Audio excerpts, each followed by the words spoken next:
Li seranserî Tirkiye û Bakurê Kurdistanê bi milyona xwendekar beriya online û rûbirû dest bi heyema perwerdehiyê yan nû kirin. Lêbelê bi hezaran zarokên Kurd jî dişûna ku bi hevalên xwe re bikevin dersan, diçin bajarên Tirkiye dibin konan de û ji malên xwe dûr di nava zeviyan de rojane 12 saetan dixebitin.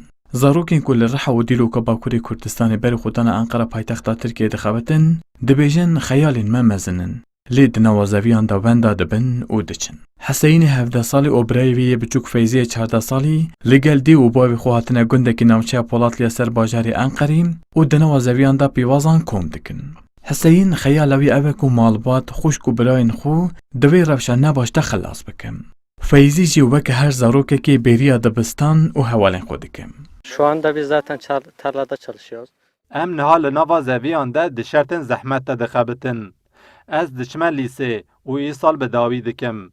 Tenê dixwazim malbata xwe û taybetî jî xuşk û birayên xwe ji vê rezaletê xilas bikim. Loma dixwazim biçim dibistanê. Lê ne aborî, ne jî şert û merc derfetê nadin bû çûna dibistanê. Okulu özlediğim bu sene 6'ya gideceğim.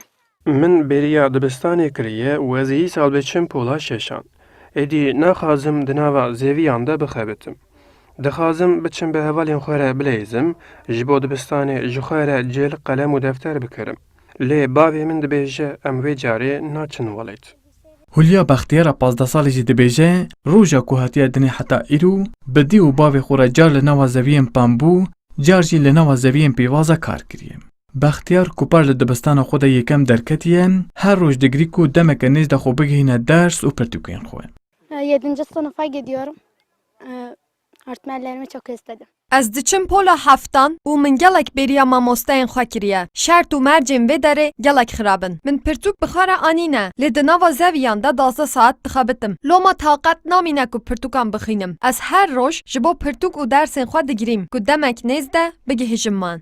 Her wiha li gorî daneyên fermiyên saziya amaran a li Tirkiye jî li bajarên Tirkiye 221,000 zarokên ku temenê wan navbera 5 saliyê danê di nava zeviyan de bi malbatên xwe re weke karkerên demsalî dixebitin. Li gorî heman daneyan ji sedî 95 wan zarokan ji bajarên Bakurê Kurdistanê ne û ji mafê xwendinê bêpar dimînin. Heseyîn, Feyzû û Hulya jî mînakên ber bi çav yên ji van zarokan in. Vural erişmiş. Kurdistan 24 Enqere.